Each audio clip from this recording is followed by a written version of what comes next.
Well, hello everyone, and welcome in once again to another rockin' awesome night up here in Boston, December 7th. Can you believe it? Well, we got a cold night up here, but it does get cold in the winter up here in New England.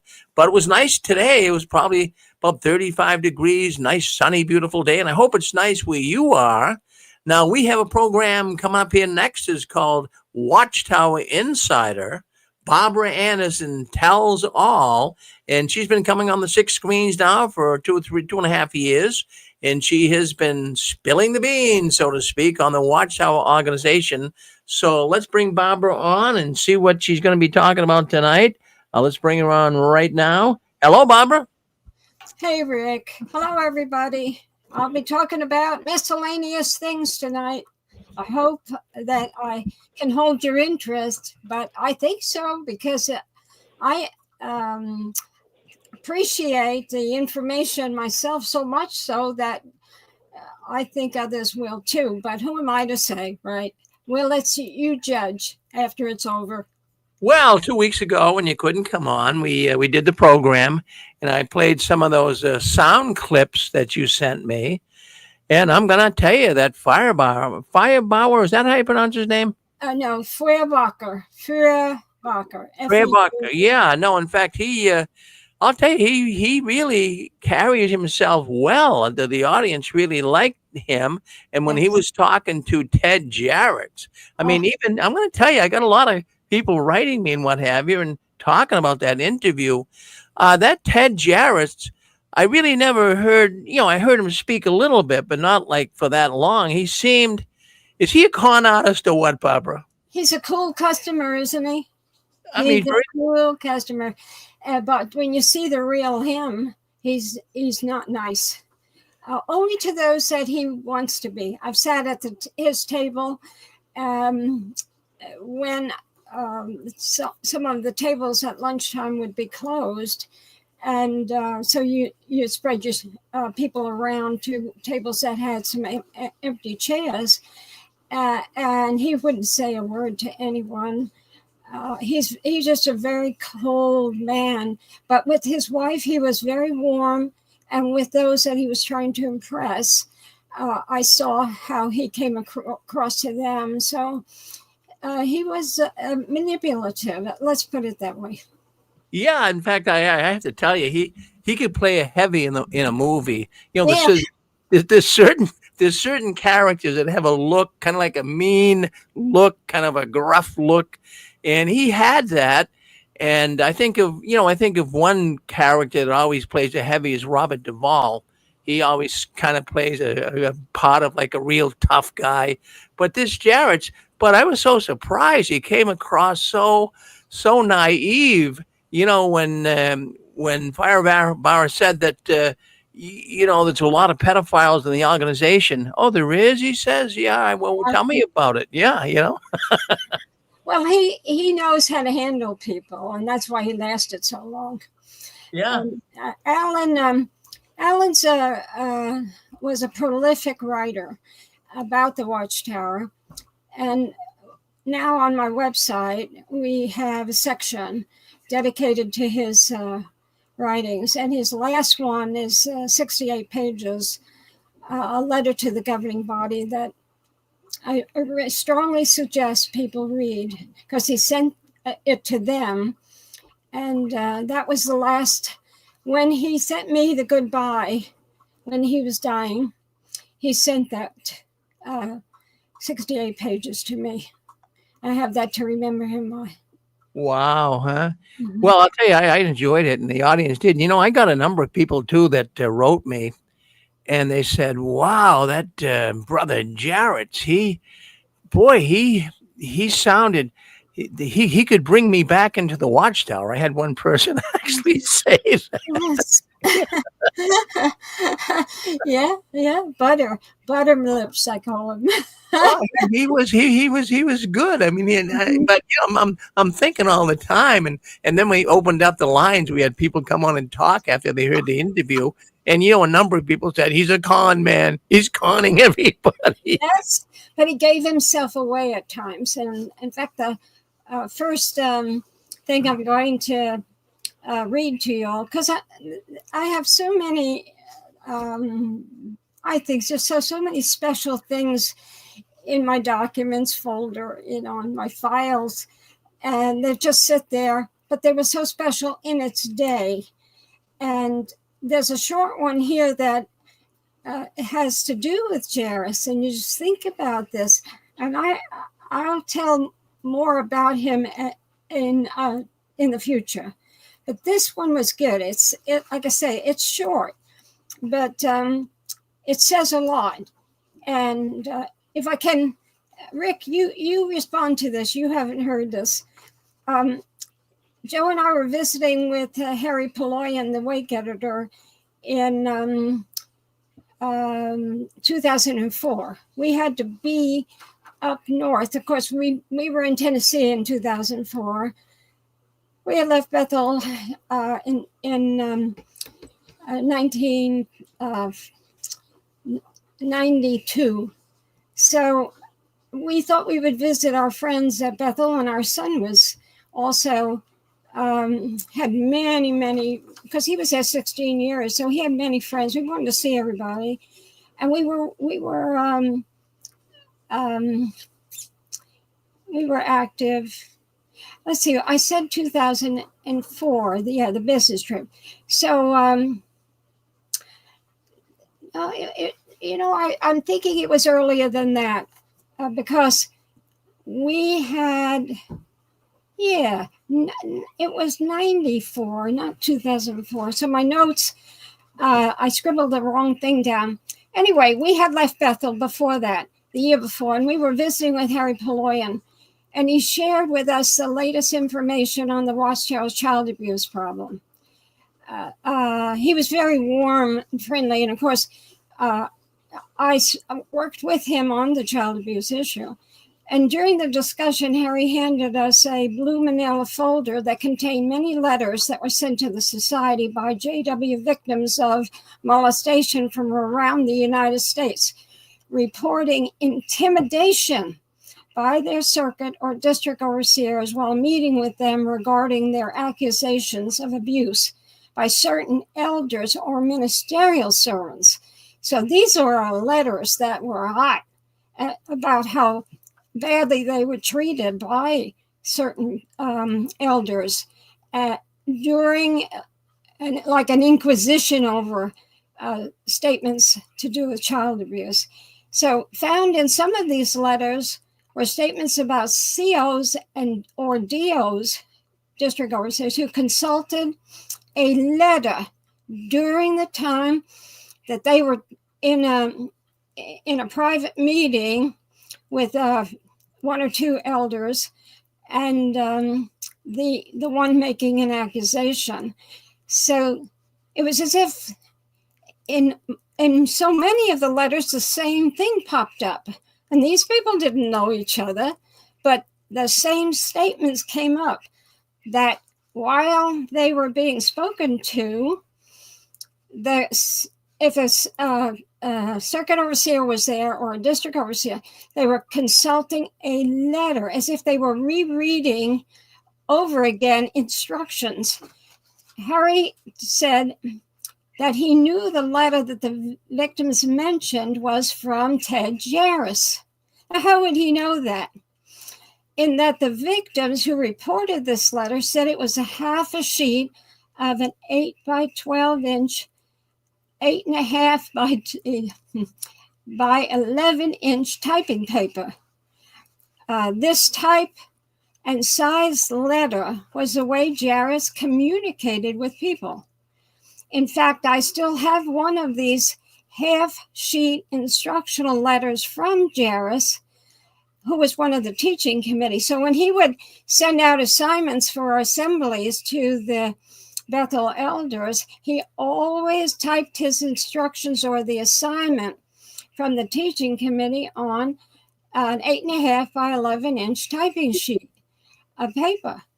So he sent to Harry Poloyan one of these half sheets, assigning Harry to write the main afternoon talk for Sunday's district convention back then.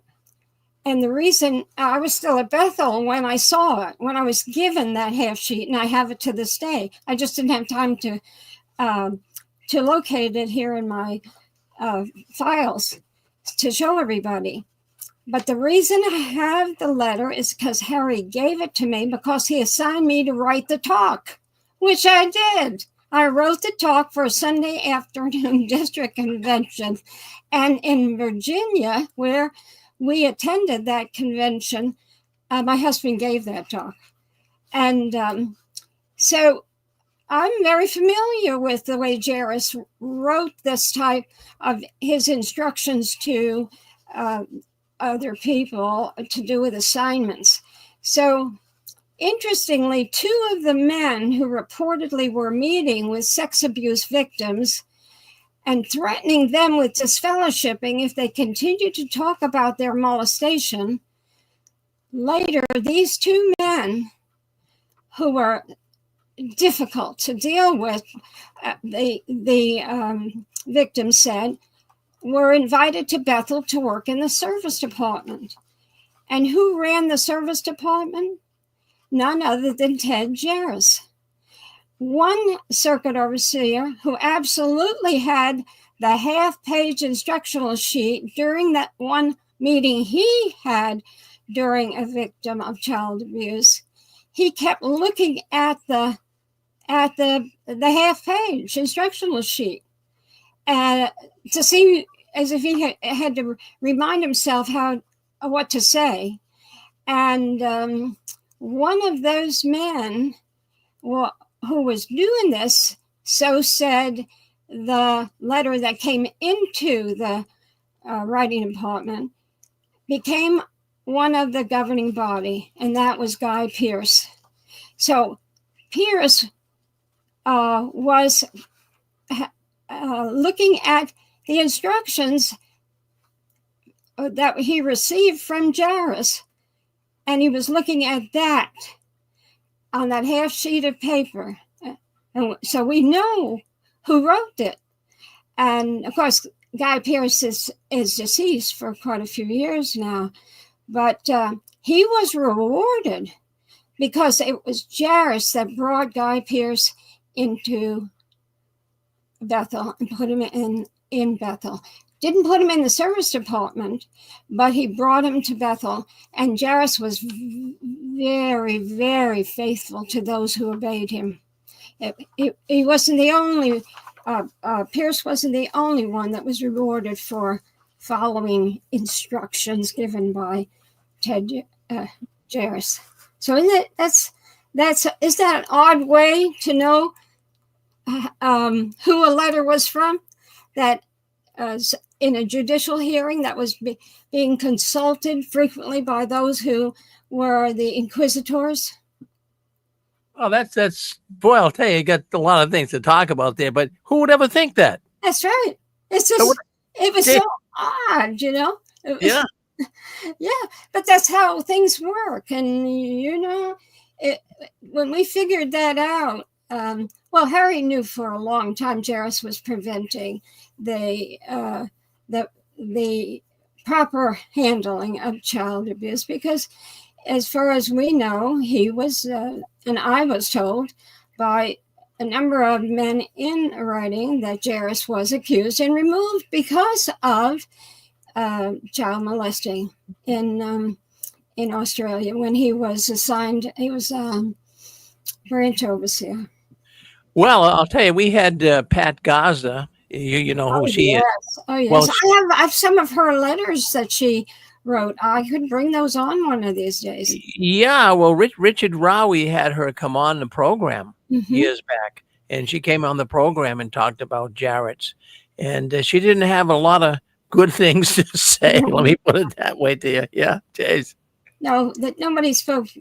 You know, some people who he was very nice to, because he was a user, and he used them to accomplish what he wanted, and they were loyal to him.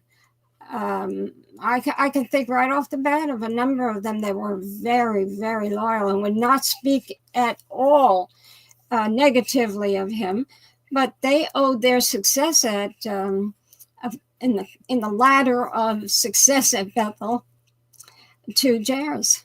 So, yeah. Hey, you know what I got here, Barb, and down the road here, tonight's show, if you want to do it. The one tape that we didn't get to play in the last few times was the Kerry Lauderback Wood. We haven't played that, so if you run out of juice here tonight, you want to bring her on, she's ready to go if you want to. Yeah, when you want to. Well, I got so much information, but I can always save it for another time. Sure. But I thought I would. I'm going to briefly talk about my research.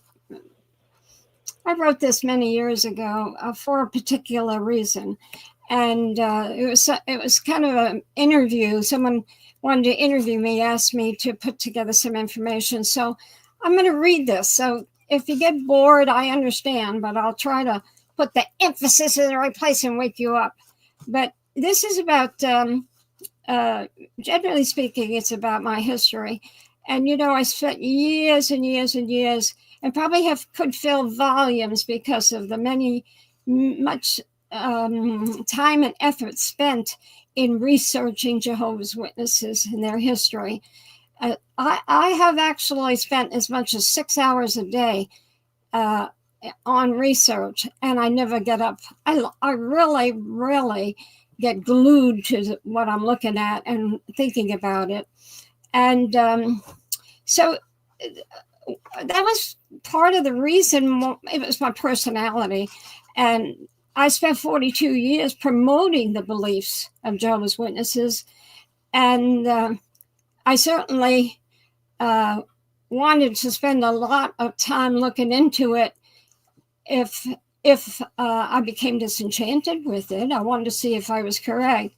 So writers should definitely write, and I became a proficient writer in time, and I know a lot about the Watchtower even before I went there, because I didn't live that far, and the people I knew, like Alan, he was brought up right near Bethel, and his father was a Bethelite for years in the 1940s.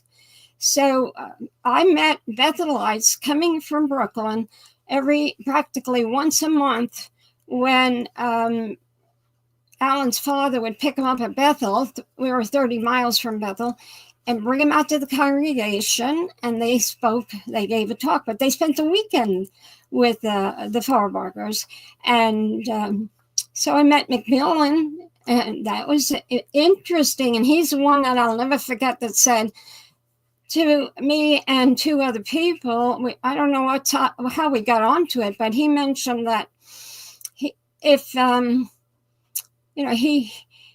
said about being a servant in the congregation, and he said the things that, because he was divorced, he said he wouldn't, if the rules applied back then, he would never have achieved the role he did that were applied to divorced people. Was he really free to marry? That was the implication of what he was saying. So I thought that was interesting. He was quite a charming when he was, I'd say he was in his 50s then.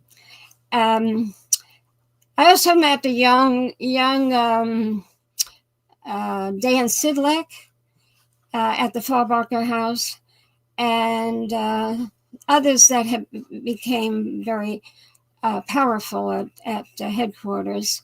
So it's important for me, who I was so determined to tell everybody I had the truth, and I had so much invested in it. I was very heady over it. I was arrogant even over it. So I really felt like I had to undo what I was like back then. So it's very important to me to present the truth of whatever I say, and I do that by researching, make sure that I know what I'm talking about. One topic leads to another when you're researching, so your eyes catch on to something that's enlightening, and then you go back and you follow through. With the Watchtower, I found that they were really, over the years, and I can prove that even to this day, that they introduced a new slant on an old teaching. That's what a lot of the material was that they would release in publications was about under a new name, or in another book, and they had a new slant. But if you went back far enough, you'd find that was a teaching with a new slant. So it wasn't as new light like they made it sound. Many times they just slanted it differently. It wasn't spectacular.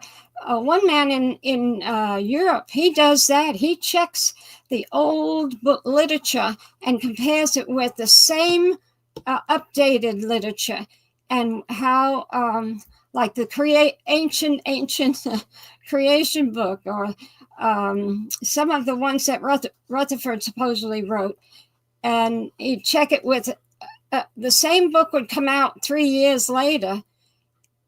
You thought you were getting the same book, but if you compared it with the one before that came out originally, you'd see it was a new slant on many, many things. And we're going to have some of that on my website from this very, very fine historian researcher in Europe. With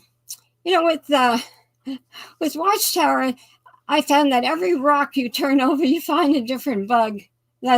Isn't that true in real life? You turn over a rock, you got a different bug. Well, that's what the Watchtower. I don't mean that they're a rock, but they appear to be a rock like religion. They sure have their heavies in it. And I say that they're non-thinking like a rock, though. They don't think it out enough.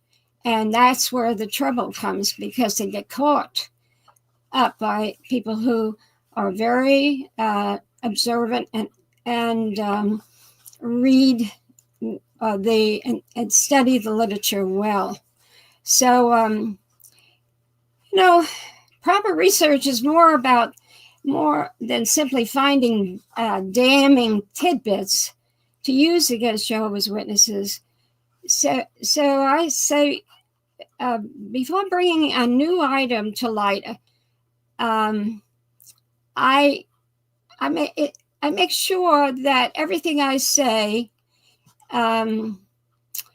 it is accurate, and not only I can say good things about some of the literature, what they were trying to achieve, and that's not hard to do. You give credit where credit is due. Generally speaking, though, I try to abide by an ethical approach, and people like that, and they tell me so. If the Watchtower speaks truth on a subject, I'll say so. People, they know I'm not the best writer in the world, but I try to share what I find, because truth sets one free. It really does. Except in cases with this religion, it is so involved in people's personal life.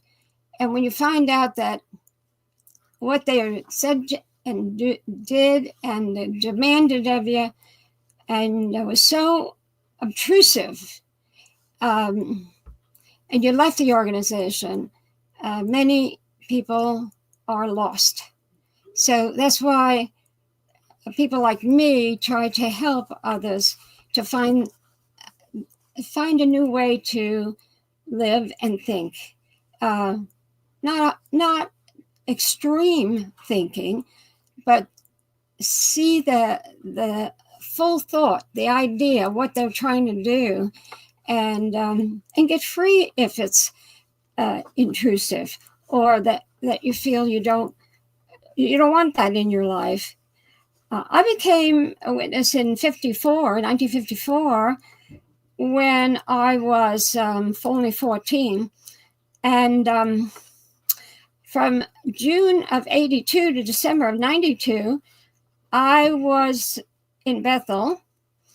And, Bethel in the Hebrew, that word, if you were reading in the Hebrew language, it means house of God. And I found out some of the things that went on in Bethel was house of hate.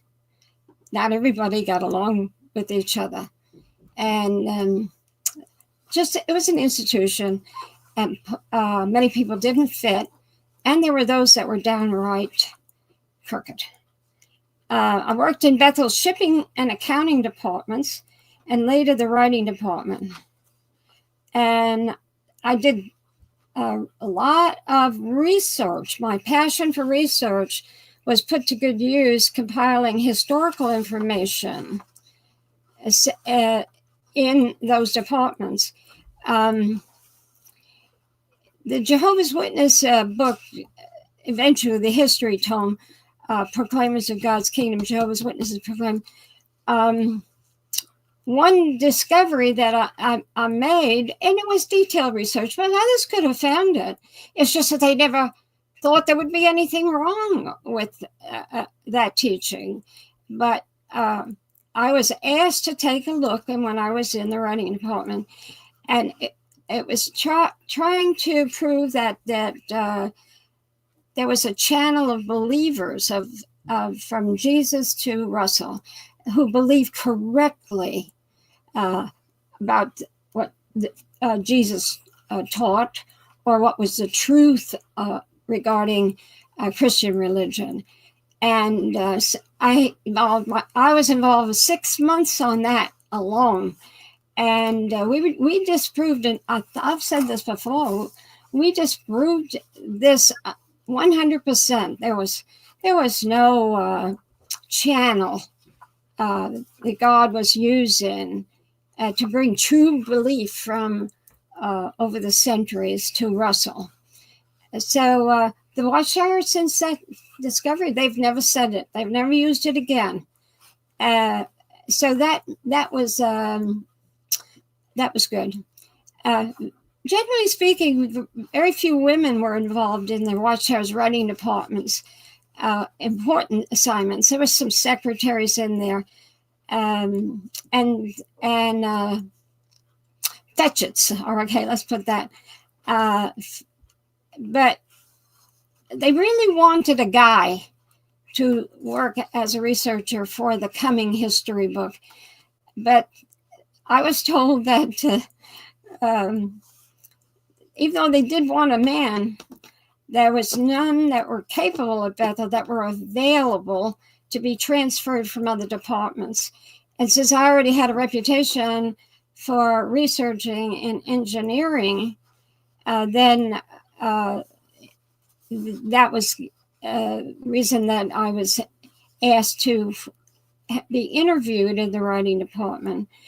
The transfer to the writing department, we called it, it's like Mecca. The Mecca means a place where people really want to go.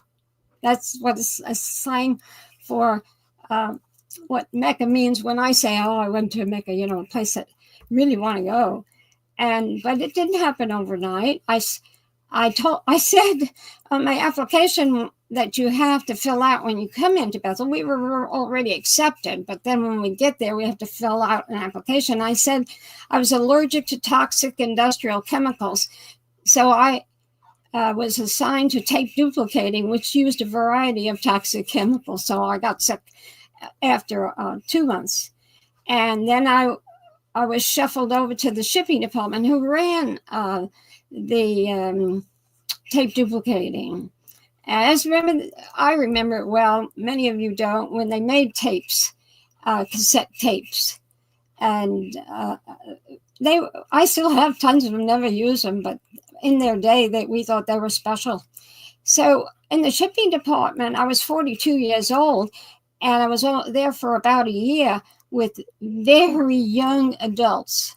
So I was like mom to them. In fact, our son was even a year or two older, who was at Bethel, than most of the ones in the shipping department at that time. So from there, I was transferred to the engineering department. That's where I put my secular skills to good use. And I did specialized bookkeeping before I went to Bethel, I did specialized bookkeeping for construction companies. And I knew my way around the field. And because of that, my skills in accounting helped me uncover a scheme that explains why most kingdom halls built in the 80s and 90s have identical chairs for the audience to sit on. Because when they built a new kingdom hall, they had to buy, back then, you had to buy your chairs through Bethel. And it was a simplified arrangement that engineering, they had the idea to do that. It was working well.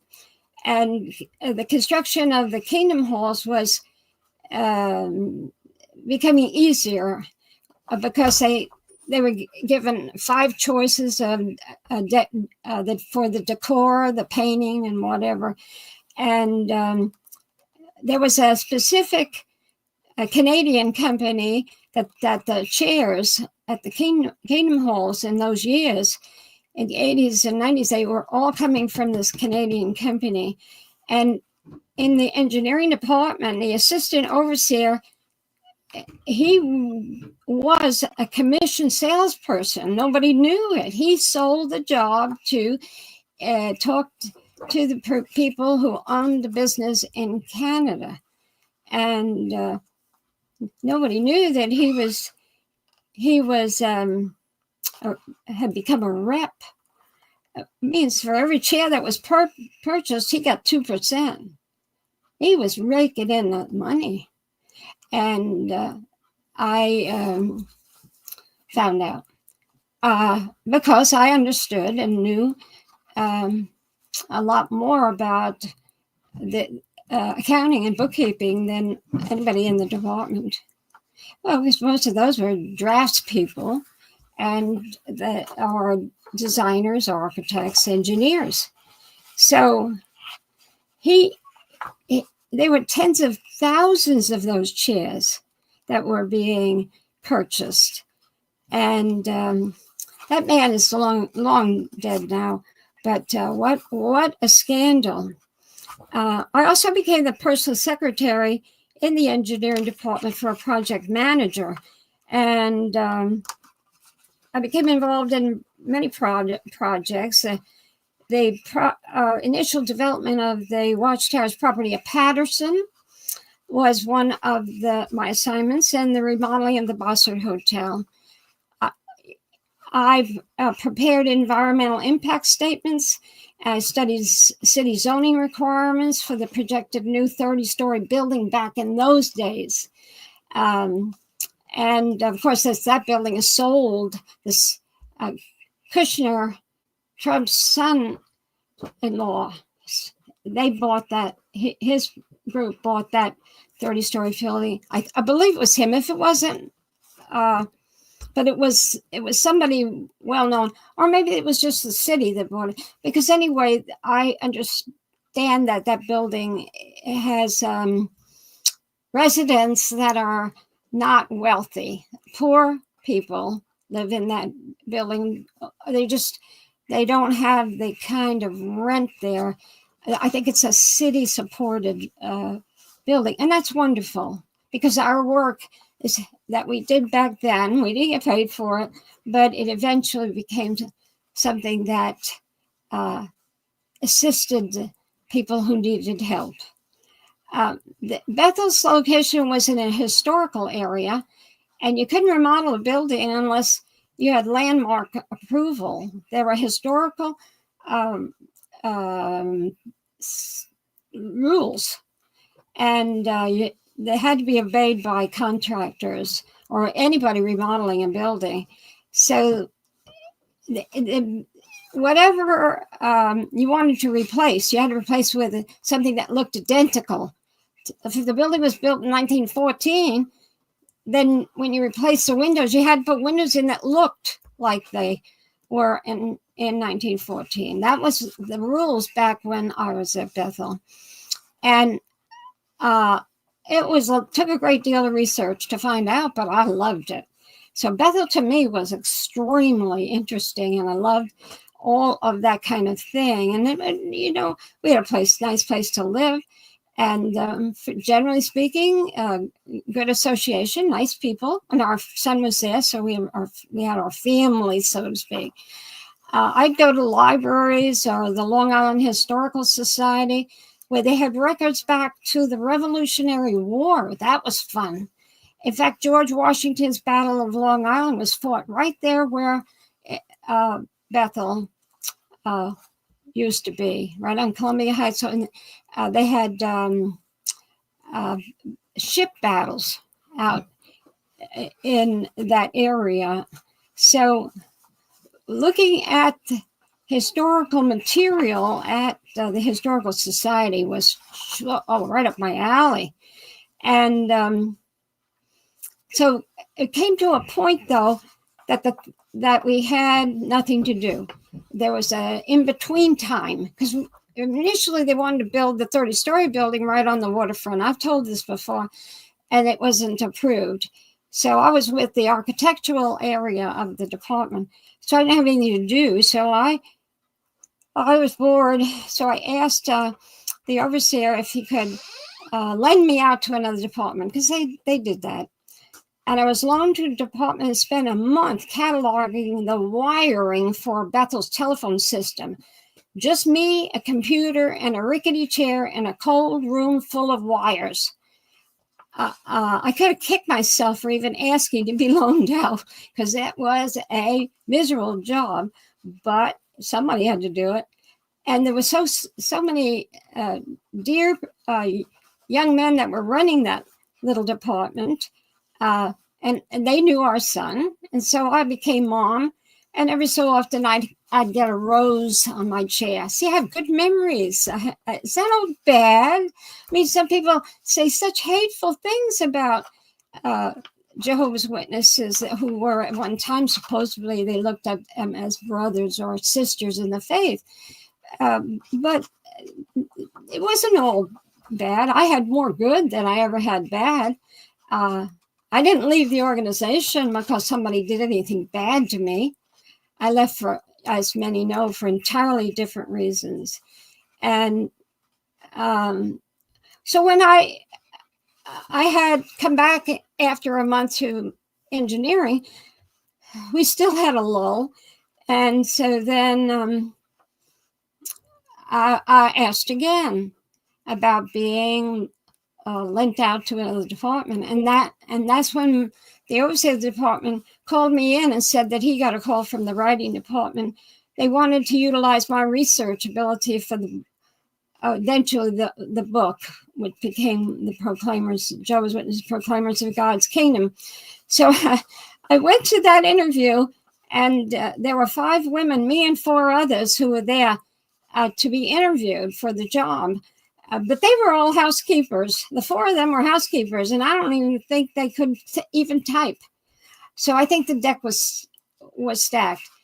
They did things like that. That's life. And so when my position in writing became known, then we were, by that time, we knew lots of people at Bethel and a lot of men who were overseers. And one told me he heard that, and we were very quiet about what we were doing, but through other overseers, he heard what I was doing, working on research for a history book. He told me about, in his department, in a file cabinet, where there was very important information. So I went there, and sure enough, I found fabulous information on the history of the organization that was never publicized. It was just there for years and years, moved around when they moved from one building to another. But it was very exciting then. And I learned a lot about, in this, talking to older Bethelites, I learned a lot more about the founders of the Watchtower. And I asked, and, usually you don't ask a lot of questions about the past unless you're very curious. And I was very curious. So, but I didn't tell generally, I didn't tell even where I was working. It just Bethel folk who were interested were telling other places in Bethel. There's lots of departments that had lots of records.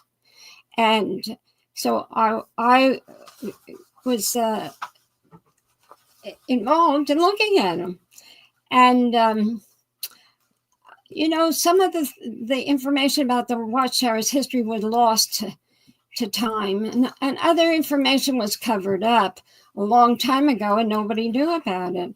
The schism that resulted between Charles Hayes Russell, and Nelson Barber in 1878, it wasn't as much over Christ's ransom as everyone was told in the previous his articles or a book on the history of Jehovah's Witnesses. A yearbook had that also on the history, and that's what it said. But what they were arguing over and what they were competitive over was which man was God's mouthpiece. That was the argument. And it wasn't, somebody said it was over the ransom. Well, that's a big story because it wasn't just ransom. They were mixed up on restitution and ransom, thinking they were the same thing. And they knew better. But publicly, they were didn't sound like they knew better. When you read the material, it was fascinating to find new information. And also, the research on Charles Hayes Russell started me on the path out of the organization. Mentally, when I was reading the historical material, the old material, it wasn't like what people later on were saying about Russell. He wasn't really the man the Watchtower portrayed him as. For instance, Russell supplied information about himself and the religion he founded, and much of it was untrue or exaggerated. And then later, his associates repeated the information in material they published. Then as time went by, even their information wasn't accurate. So the organization, as time went on, they became revisionists. The later material about Russell was taken from material that was written years before, thinking it was true. And that was written, 20 years before that, because it goes back. Look at how many years this organization was at, back to 1879, when Russell started producing the Watchtower, Zion's Watchtower magazine. So, nobody bothered they didn't suspect that it was inaccuracies. And so and they sure should have checked, but they didn't, because it was God. They believed so much in this statement that this was God's organization. They just didn't have any ideas that people were reviving stories that they heard, and they put a spin on this or that. So there was in the Proclaimers book, there was a lot of things in there that had been not correct in the past. But one thing, though, when I said that started me on the path out of the organization, because I can understand how mistakes can be made in history, trying to capture historical events accurately is difficult. But when the Proclaimers book painted Russell as a man who made his fortune from the haberdashery, women's store, that his father started, that all the income was came from that, and that's how he formed the Watchtower. And he was such a generous, and he was a wonderful man. It wasn't so. In fact, One writer talked about Russell, that he had $300,000 and it was in one of the society's publications, and because they quoted this book that said that Russell had $300,000 and he spent it all starting the organization. But that wasn't true. He was broke.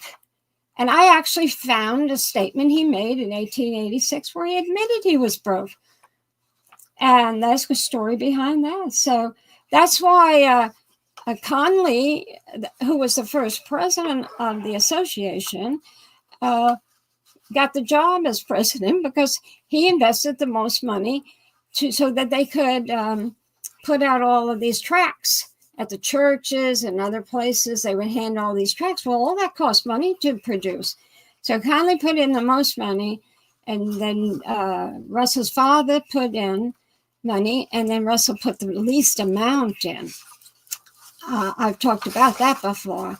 Russell was really a wheeler dealer. He was into the stock market. In fact, I found the name of the stock company that he invested with, and the names of the brokers. Russell was an oil and real estate speculator. And he was known, his name was out there, he was known. One judge in a court case actually addressed him and said, he said to Russell, he said, you know better than saying that. And he said, we know that you know a lot about the oil speculation. He said, because you are an oil speculator. I have a copy of that, of the court case, actually. He was an abusive husband, and my research shows he was. There's no doubt that he was abusive. And I found that out when I started reading the cross-examination of Mrs. Russell during the couple's divorce proceedings. By the way, her name was, everybody calls her Maria. Her name was pronounced Mariah. So reading that, hundreds of pages of the divorce, painted an entirely different picture. And there was a point when Russell's wife, Mariah, was very ill with a serious bacterial infection, and they didn't have antibiotics at that time. He was trying to get her to sign a paper that would say she didn't have any complaints about him. And what he did, as recorded in the documents, he kept her up all night. As sick as she was, he badgered her. When I was reading that, it shocked me so much, because when I was studying child abuse and domestic abuse for the writing department, that kind of behavior is called psychological abuse. So when I read the transcript of the divorce, I was so moved by what I was reading. I felt so sorry for Mrs. Russell that I had tears in my eyes, because he fit the profile of an abuser. It blew away everything I ever thought about him. That was the first most shocking event involving C.T. Russell I discovered. But in time, it became clear that all the evidence that I looked at showed that he wasn't a good or truthful man. He lied over and over again about many things. And the Brooklyn Eagle is, I have over one of them that have articles about him. And there is a number of them that showed how he lied in as people tracked what he was saying and doing about this new religion that he was pushing. So eventually, because of the way the Watchtower dealt with the men who made the decisions, dealt with child abuse, and because there's the Watchtower organization wasn't really the way they portrayed it to be. It was definitely good people in it, believers, as well as not so good people, but that's life. But because of their pathetic mishandling of child abuse accusations, And having an A, don't get involved in child abuse policies, or their attitude, protect the religion at all costs and not protect the children at all costs policies. I had enough. In the ensuing years, you all probably know that I've been actively working to increase the education about Jehovah's Witnesses' teachings, their cover-up of child abuse, and attempt to help others to see the truth behind the organization. Now, if people love it and want it, despite what they know, that's their business. But harm is something that we shouldn't overlook. And sad to say, one of the people that I was going to interview, one really a terrible situation in her abuse in the past. And she tried to end her life recently. And I was going to interview her, and I was devastated. And but so many, too many, end their life when they realize that the negatives about the Watchtower, that for all sorts of reasons, everybody's not the same in their reasons. Too many in their life. And that is some reason that propels us to even keep doing what we're doing. So, I've got a passionate personality. That's the way I want to right the wrongs. And I knew long ago that I couldn't right these wrongs at the top, but I could tell people information that they could make a decision based on truth, whether that they wanted to stay in this organization. Our son, he was an elder, or is an elder, I suppose. I don't know. But he served in Bethel for 16 years before he and his wife left to have children. He never shared my passion for this cause of truth. Truth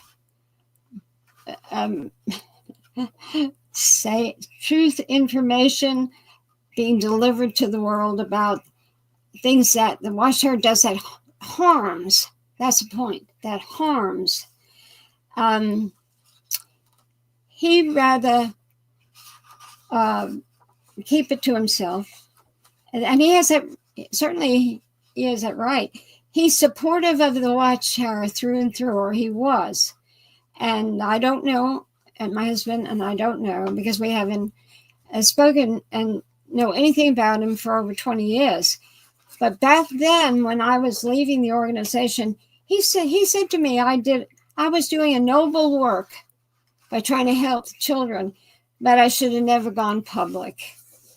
And that was very big embarrassment for him.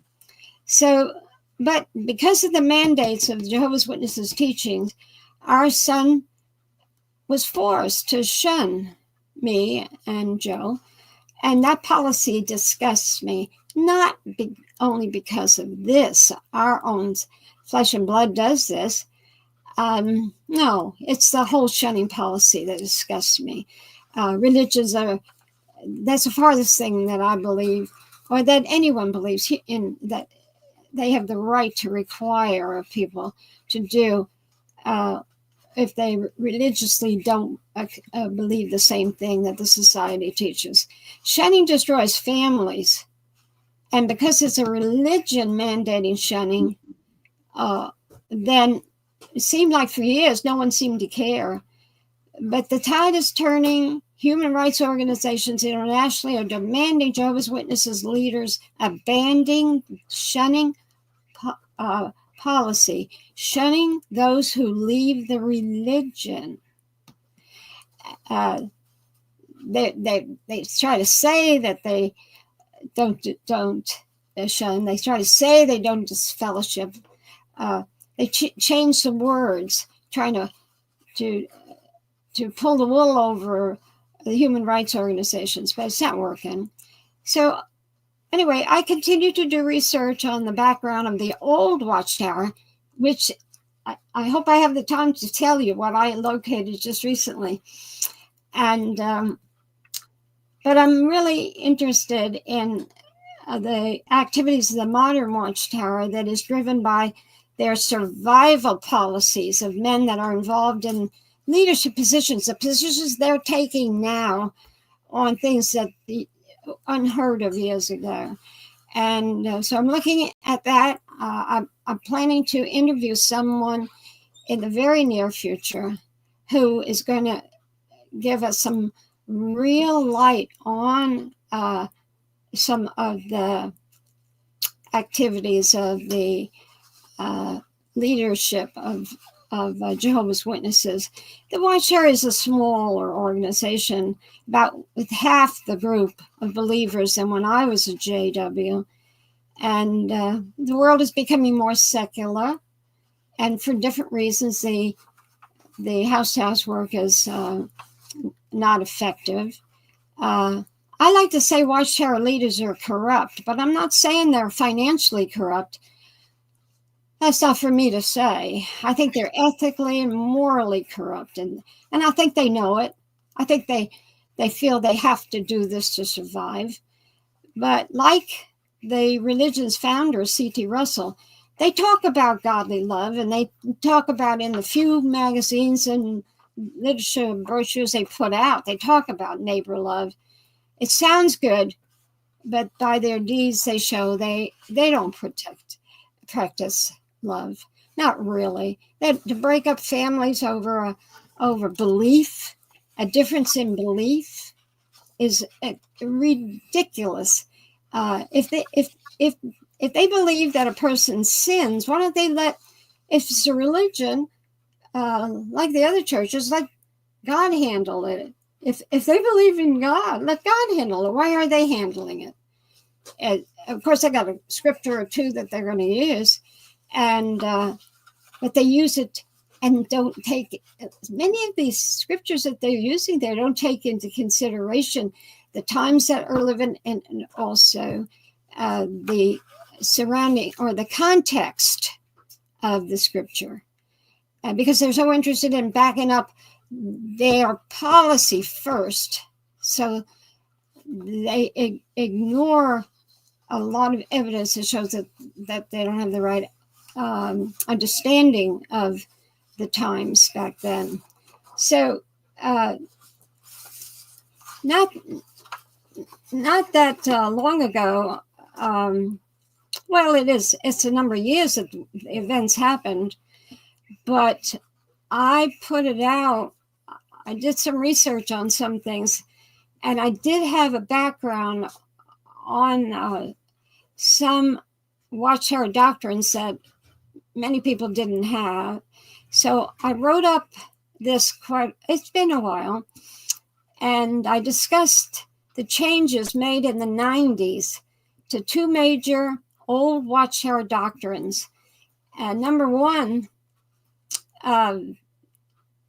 we used to say, and when I was a newer person in the organization for years, we used to say that we vindicate Jehovah's name. Well, that was officially changed in 1993. After 7 decades of use, it was changed to we sanctify Jehovah's name, not vindicate Jehovah's name. And that's more in line with the Lord's Prayer, let your name be sanctified.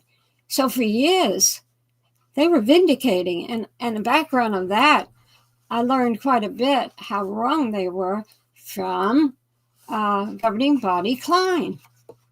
And he told me about that when I was in Bethel.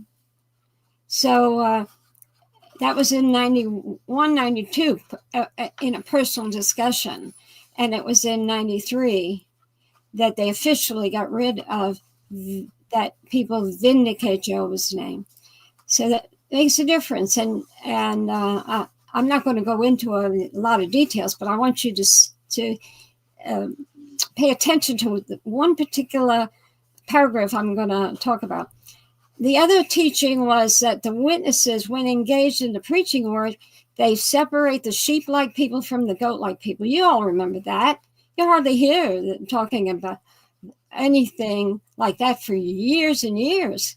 It was changed in 1995. In fact, I got a phone call from Bethel, from Harry Paloyan, telling me that this was changed. And he said, we now believe that Jesus does the separating work when the entire wicked system of things ends. And he said, that's what Christendom has taught for 2,000 years. But they were teaching that we were door to door, we were separating. And of course, many of you who are listening are too young to know that. But if you're a third generation witness and could talk to your ancestors and who went door to door, and beginning in Rutherford's day, that was the way it was. You felt obligated to go door to door. Both of the above doctrines were creations of Rutherford, intended to increase the society's membership. The plan was simple: give the flock compelling reasons to preach, and the preachers would convert others to become preachers, and growth of the religion would be guaranteed. The judge, remember he was called the judge, Rutherford launched this drive starting with the 1922 campaign of Advertise the Kingdom. The emphasis on the kingdom replaced the emphasis on the ransom, which Russell believed was the most important doctrine of all. And that was in the May 15th, 1995 Watchtower, paragraph 20, page 20, paragraph 17. So used to be emphasis, advertise the kingdom. It replaced what Russell was teaching. That was not his theme. His theme was about the ransom. You go back and you read all the time. He's mentioning the ransom. Okay. Then, as announced in 1923, Rutherford introduced another interpretation, replacing an older one regarding the parable about the sheep and goats. And by 1929, vindicating Jehovah's name was the catchword and the key reason to be a Watchtower preacher. And to top it all off, Rutherford, with the help of Freddie Franz, gave the preachers an official name in 1931 that effectively manipulated the bearers to do what their name implied. They were Jehovah's Witnesses. The name emphasized what Watchtower's flock was told would be the most important thing a true Christian should do: witness about God by advertising the kingdom, separating the sheep from the goats, and while doing this, they would be vindicating Jehovah's name. There were three doctrines all rolled up into why you went house to house. See how nicely it all fits together to attract people to a reinvented religion that, by the way, stamped out traces of Russell. Who would think that? But when you start doing the research and see how Rutherford manipulated and changed the whole religion, it was began in 1923. And so he brought in these new ideas, and out went the old belief system that made the Bible students who they were then. And that was Russell's teachings, specifically on the ransom. Up until the early 1990s, these two very important doctrines remained the same until the sword of house cleaning went into effect. Out went the interpretation of separating the sheep from the goats. Out went vindicating Jehovah's name. However, they kept as their psychological reason to be in existence is the kingdom message.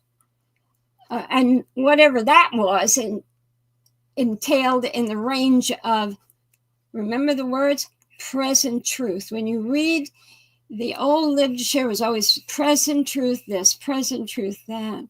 And especially in the Proclaimer's book, at certain times, this was the light, the present truth. Actually, the word present truth is not new with Jehovah's Witnesses. It's Puritan. It goes back Puritan, even before that. So that's what you start reading about the primitive research, the research on the primitive Christianity. You see all these words that were used that were picked up and recycled by Rutherford. And of course, not to be overlooked was another Rutherford trans teaching to get rid of. Okay, if you were in the 90s, you were a witness, you'll remember, starting in the 90s, the generation doctrine had to be reclarified. I was in the writing department at this time. The old way, 1914, remember that? That was the generation that would see all things happen that Jehovah's Witnesses taught. And it went out in the mid-90s because time ran out for that 1914 generation who didn't see the end before they died as they were told they would. And there's an Awake magazine with the pictures of almost everybody on the front of that Awake magazine was in Bethel at that particular time when that Awake came out. Basically, with all the other changes that increased light caused, they said, well, we got increased light now. The old way is effectively gone. The Watchtower Society reinvented itself just like Rutherford reinvented Russell's organization in the 1920s when he needed to refuel a dying organization. In 1918, there were only 3,868 persons actively involved with the Watchtower Society in all the world. I know that for sure. I saw the paperwork at headquarters. The old paperwork, which was a year-to-year account of how many persons were involved with the preaching of these major doctrines that Rutherford was trying to change. That he came from Russell. Rutherford's manipulation. That figure actually was in the January 1st, 1950 Watchtower. But like I said, I saw the original paperwork on that. The person who actually put that on a large sheet year to year. I saw the original paper that until the 40s. Rutherford's manipulation and handling of the old Russell teachings, along with other factors, certainly brought success in numbers. The religion also grew and prospered both in money and power. Now traces of the Rutherford reign are mostly gone. Aren't they? They're gone. Nobody talks about them. Replaced by updated doctrines. Okay, when I was doing the research for this is a number of years ago. They're now updated from being updated. So when's the last time you heard them discuss doctrines or as dogma? Let's call it dogma. And the result has really been that the people who go door to door, witness preachers, let's call them that way, because we can't call them members. That word's gone. Who would think that we wouldn't even be able to, if you were a writer, you couldn't even call them members. They don't have members anymore, because that would mean that they could be sued for what their members do, So Jehovah's Witnesses know very little about their religion, and most prefer it that way. They don't know exactly why they go door to door, because they are not separating the sheep from the goats or vindicating Jehovah's name. They continue to say that they are the only ones on earth advertising a kingdom that is supposedly ruling the earth that few people on earth associate with the teachings of Jehovah's Witnesses. Yeah, go around and ask people about that. You don't hear people talk. The only place that they talk about the kingdom is in the Lord's Prayer. And the Catholics and Protestants say pray the Lord's Prayer. Thy kingdom come. But you don't associate that with what Jehovah's Witnesses say. Ask somebody on the street. Nobody cares. Nobody knows. If the society can't come up with a way to improve the lack of motivation on the part of the witnesses, Rutherford's admonition to advertise the kingdom will soon go the way that is vindicating God's name and separating sheep and goats, and generation teachings went into oblivion. But look how many people's lives were affected by these teachings. If you really examine it, talk to the old timers if you want to see what they have to say about all of this. Because these people who are still witnesses think they have the absolute religious truth because they don't espouse the three major doctrines of Christendom. So you think, well, I got the truth because I don't believe in burning hell or immortality of the human soul. So you're okay with your leaders getting rid of the Rutherford-inspired organization that continued through Nathan Knorr, and ended with the death of Franz in 1992. So that, who would think about that? Who would, unless you examine dates and so forth, that with the death of Franz, who was pushing the way that the statements were made about the what made Jehovah's Witnesses better than any of the other religions, and the truth that they had was Freddie Franz. And he was the oracle. Once he was gone, the oracle wasn't there anymore, and nobody replaced him. So it then people were, in the writing department, were beginning to stir and taking a second look at these teachings of Rutherford. And so that's why these teachings were removed in the mid-90s. The May 15th, 1995 Watchtower had 3 articles about flashes of light, which the society claims are refining the doctrines, organizational structure, and terminology, and the Christian conduct, etc.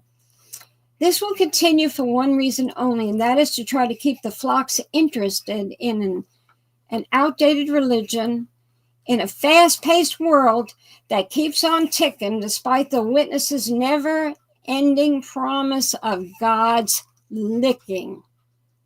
He never has done that, has he? But they still say it, but not as much anymore. Have you read anything on jw.org about the way that we always talked about any moment the end was coming, or something big happened in the world? Oh, Armageddon is right here. So to keep people interested in it, they come up with other things. And a lot of these things that we're seeing now, changes in the religion, are really due to pressure from the society of today, a more secular society, and other reasons. And so psychologically, someone who's in that business can really say a lot about the changes in this organization and how they were done as control mechanisms. And so the Catholic Church hasn't changed all the years it's been around, and it keeps its basic teachings. Jehovah's Witnesses, I guess you could say, keep the basic teachings, but they're negative teachings. No, we don't believe in hell. No, we don't do this. No, we don't do this like other religions. But then they pressure you to do this, do that. And it's usually interference in your personal life. I'm not sure what that is, Barbara, but hold on, we'll straighten it out.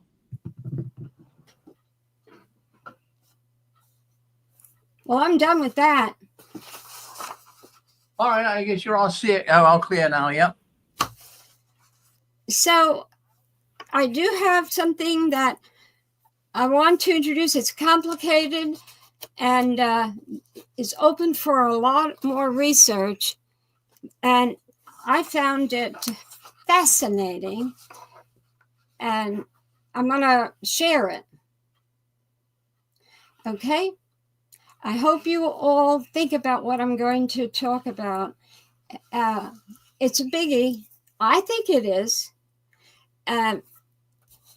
Taking a second look at history and a certain area has led me to see the tremendous connection of the beliefs of Jehovah's Witnesses. Well, remember, they weren't called that, they were the Bible students, but the leaders, early leaders, the connection between the early leaders' beliefs, where did they come from?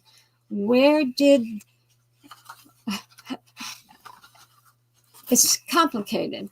And I'm going to say to you all, we can put material on Rick's site where you can read on this if you want to. And I think we should use this. The connection between people like Russell and the usage of words in the religion, where did he get them from? And that's what I'm going to talk about now. So, as I'm showing my age, in 2021, an essay appeared written by an academic who was himself involved in something that is called, the term is Enochian. The term comes from John Dee's assertion that the biblical patriarch Enochian, so that word comes from Enoch, had been the last human to know a very specific type of spiritual language. The language is connected with Eastern philosophies, and Enochian as associated with Wicca, New Age practices, and it's fascinating. So if I lose you, we'll try to get some information out where if you want to look at it. But I think that we should use the information to say to the Watchtower, the founders used words that were taken right from witchcraft. Okay, in 2021, an essay appeared named this, Development of the Attributions of the Watchtowers. The words Golden Dawn were mentioned many times. When I saw the article, I was very curious about the use of the words Golden Dawn and Watchtowers, because Golden Age was the name chosen for the magazine produced by Rutherford after Russell died. We know about the Golden Age magazine, and are those for sale on eBay. And if you have any, and I do, they're very interesting to read. Some Bible students left the Watchtower Society because of disagreement with Rutherford to form the Dawn Bible Students Association. after a leadership dispute in 1917. So here we have in this article about the attributions of the watchtowers, the words Golden Dawn. I was so familiar with those two words and the word watchtowers. I was reading about what I was reading about was a system of Enochian magic. And I was reading part 3 about the hierarchy of the watchtowers. Okay, in the blurb of the essay I was reading, the writer of the article, he came up with some new points on a specific subject. It had nothing to do with Jehovah's Witnesses. It had to do with a belief system he was involved in. And this is what he said in the blurb right before his article started. You're not going to understand it. I didn't understand it. I had to do research on it. And then I began to realize what this was all about. The writer said, this essay sets forth to analyze the various attributions of the watchtowers and their components. It strives to cover all the pertinent material from the spirit actions of Dr. John Dee and Edward Kelly in the late 16th century, along with subsequent sources that have influenced the Golden Dawn and its successors.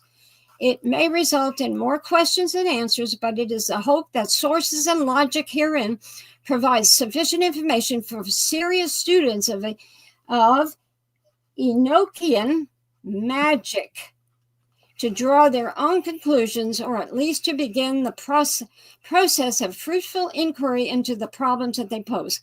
Well, this blurb has nothing to do with what we're interested in. I'm interested in this. Why? Why are they using the word watchtowers? Watchtower. It's 16th century. Well, we know what a watchtower in England was. It was a high area.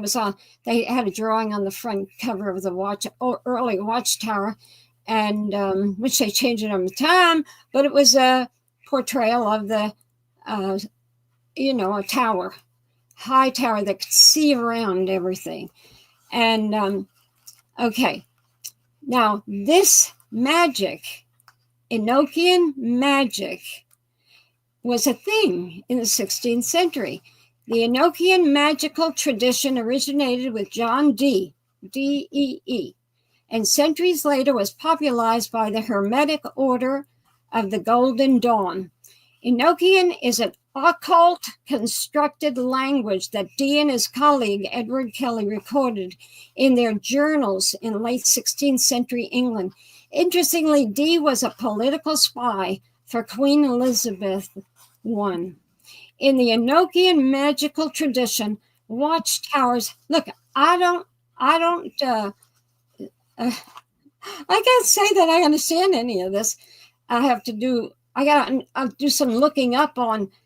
Watchtowers are tutelary spirits that represent the 4 cardinal points of the compass: north, south, east, and west. They are often thought to be Enochian angels, or the archangels Uriel, Raphael, Michael, and Gabriel. Watchtowers are invoked during the ritual of casting a magic circle. The Enochian magical system also includes other components such as, and then it has four components: elemental tablets, angelical keys, great table, temple space. Who cares about all that? The articles are about a belief system, a pagan, we could call it that. We could call it witchcraft. We could call it whatever we want to. They didn't make. Sometimes they made claims about Christianity, but I couldn't find much. At the heart of Enochian magic's origin are manuscripts attributed to John Dee and Edward Kelly, notably the 5 books of mystery and Liber Logath. These texts serve as pivotal foundations encoding the intricate language, symbolism, and rituals intrinsic to Enochian magic. Now, was this known? Was this a little thing? No, it was a big thing. These manuscripts, and this is material I took out of when I was researching all this. There's plenty of material on the internet that you can research. That these Enochian manuscripts, they were enriched or built upon by a succession of scholars and practitioners.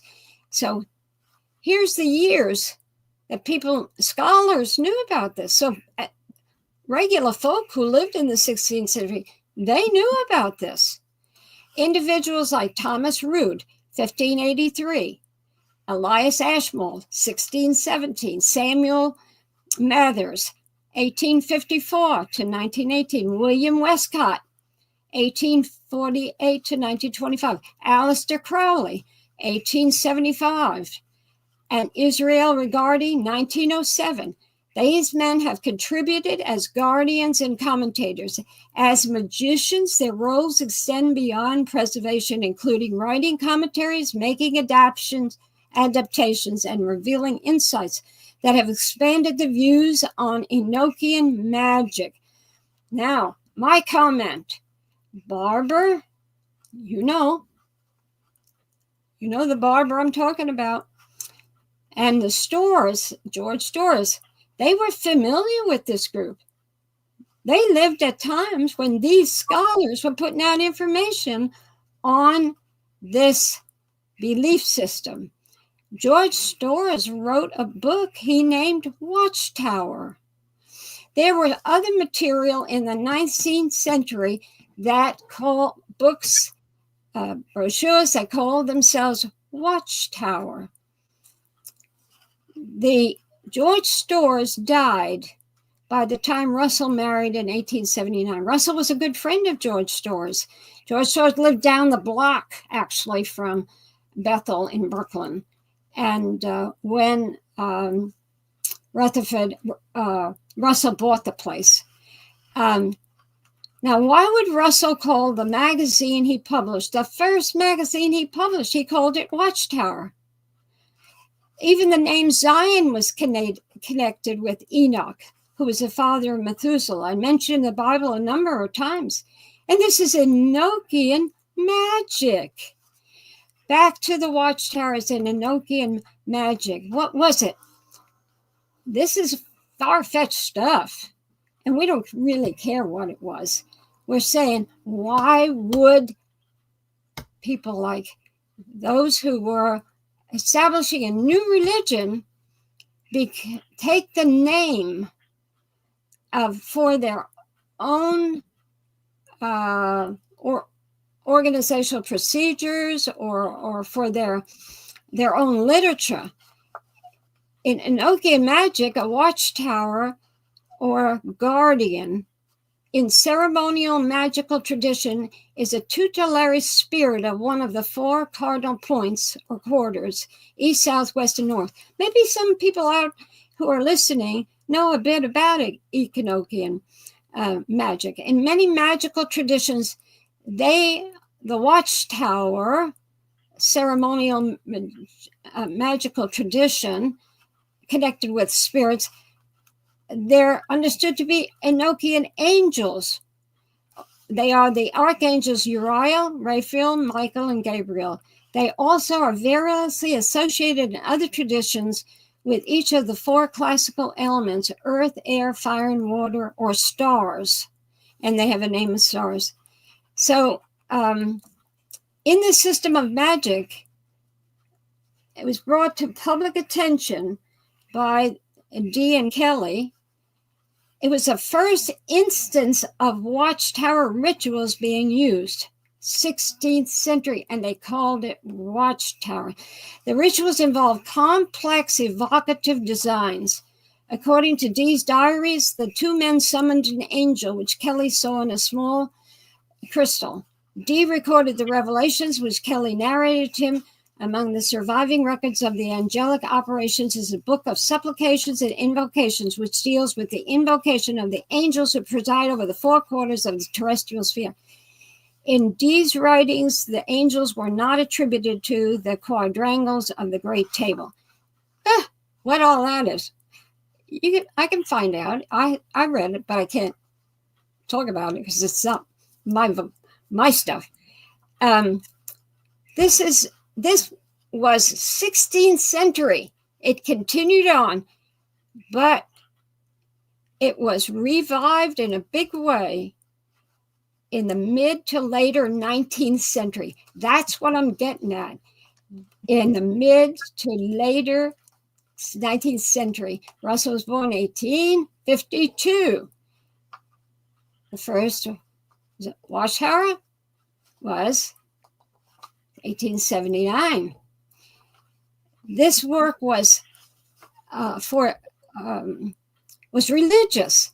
Well, when you read all about the Enochian magic, and magic is always with a K at the end, M-A-G-I-C-K, these magical traditions were very important to millions of people. And still, when I started doing research today, I couldn't get over it. Reddick has a lot to say about this. So many commentators, it's revived today. So, but it was primarily revived by someone called MacGregor Mathers.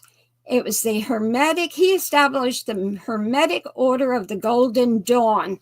This was in Russell's time, Barbara's time, and also Storr's. Did they find out about the Watchtower? When you read about the Enochan in magic, it's all about religion. It's a spiritual thing. It's elements of Eastern philosophies. It's all about spiritual development, spiritual truths. And here comes Russell putting out spiritual truths. They call us the Watchtower. What the heck is all I can say. If I had known that when I became a witness, after all, I was Catholic. That was a big deal to becoming a witness, but you know, they recognized the Bible, and I just was anxious to understand the Bible more. But if I knew that the word Watchtower is connected with something like ceremonial magic, I don't think I would have been interested in. This is the first time in the 16th century that they were using these complex rituals. That's the thing. They're so complex. I had pages and pages of information. I had to break it all down. And so this statement that the Hermetic Order of the Golden Dawn, well, the Watchtower uses the word dawn, the word golden age. The Bible students, the ones who were associated with Russell, 75% of them left to become Dawnites. What is this all about? It says, in the Golden Dawn magical system, the four angelic or Enochian tablets become the four watchtowers. Each watchtower was attributed to a direction and an element by the Golden Dawn. At the core of the instructions was the angelic table, each square containing, this is like a science lesson or something, a chemistry lesson. The angelic table is subdivided into four lesser grids for the four elements and the four directions, bound together by the cross-shaped unit. They are used to call upon the aid of angels ruling over the four directions. The names of God and the angels to be used in the invocations are extracted from the tablets. The four tablets are called the Enochian tablets because the letters may be written in the Enochian tablet. And there was the great eastern quadrangle quadrangle of air, the great western quadrangle of water, the great northern quadrangle, and the great southern of fire. The tablet of union was rearranged to form a rectangle attributed to spirit or ether.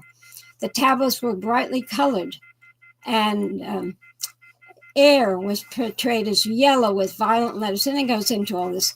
So the use of complementary colors called flashing colors in the Golden Dawn means that the watchtowers belong to the class of talismans called flashing tablets. The flashing colors were supposed to draw energy from the atmosphere. The painted tablets were placed on the walls of the temple during some rituals to symbolize the four quarters. A favorite ritual in the Golden Dawn was the opening by Watchtower. This is a preliminary ritual to purify space and call upon the guardians of the four quarters, which is the origin of casting the magic circle in Wicca.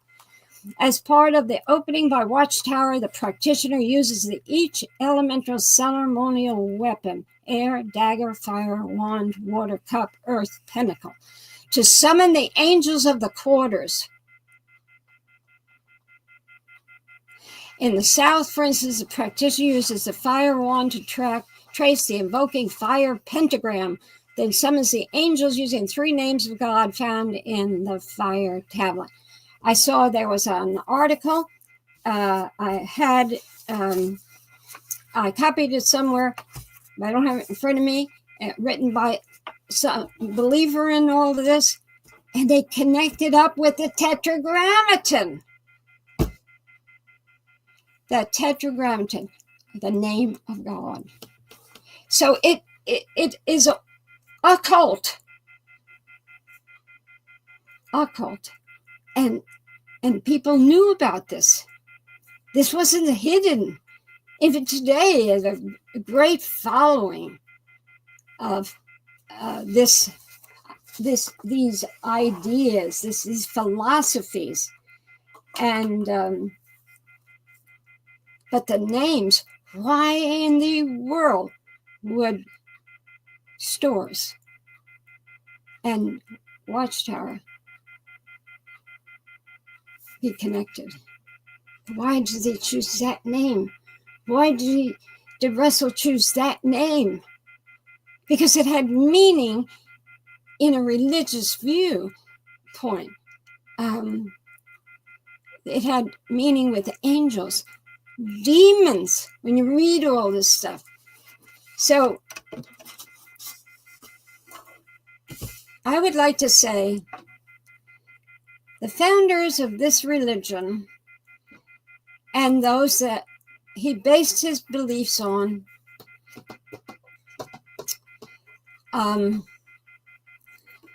had a reason for using the word dawn, Golden Dawn. Why did Rutherford pick Golden Age? Why did the former Bible students who surrounded themselves with Russell teachings, why did they call themselves Dawn? Why their organization's called Dawn? In fact, it still exists to this day. Do your research. There's so many things in history that are questionable. What in the world were they thinking when they took these names that were connected with the occult? I found that fascinating. What do you think, Rick?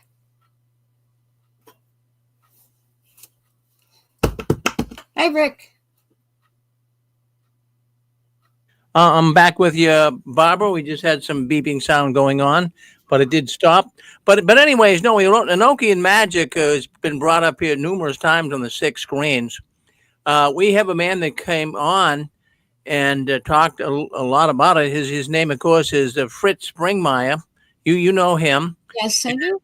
Yeah, and Fritz, he's got some thoughts that everyone is not a Fritz Springmeier fan. Mm-hmm. But a lot of A lot of people love him. He does get into some pretty deep material at times, but he talked a lot about the Enochian magic too. And this is no doubt, like you said, Barbara, this is connected to Wicca, occultism. This is connected to some of the most evil, demonic events that you could put yourself in. That this is bad magic. That this is demonic magic. Now, I'm sure people listening in and go, Barbara, man, I never heard you bring up Enochian magic. What are you doing, Barbara? But this is a fact. You're reading it right from some of the older publications, and you can't deny it. They went along with it. Mm-hmm. Yeah, they did. And they attached it to a different form of spiritual belief. Fritz and I don't agree on, we do agree on this, although I didn't know we did.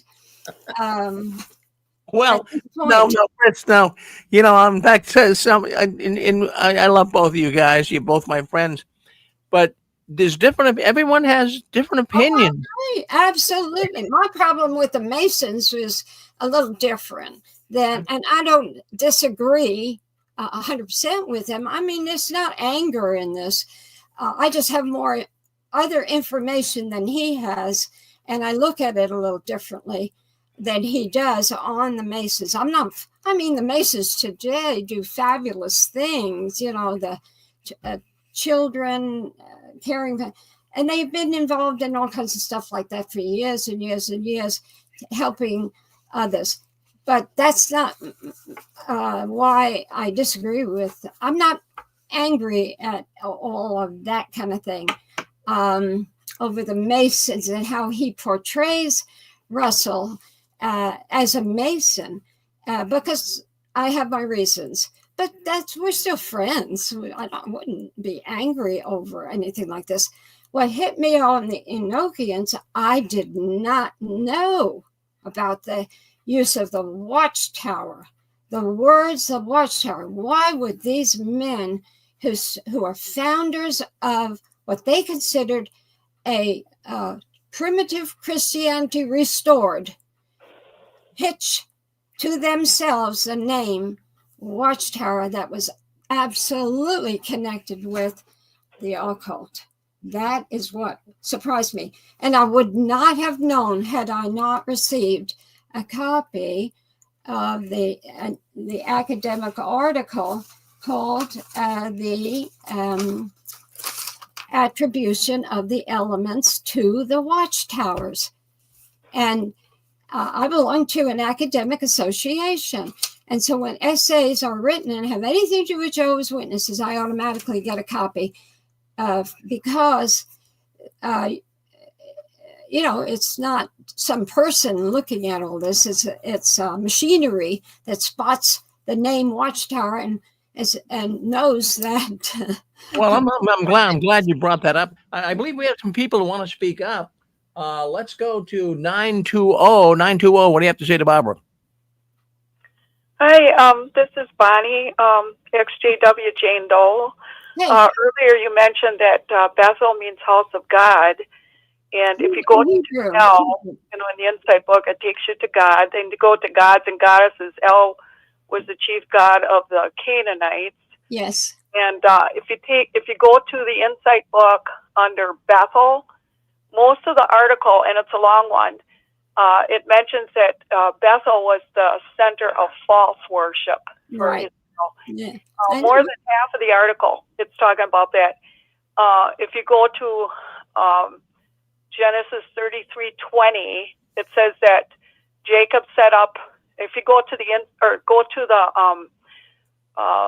Bible with references, the 84.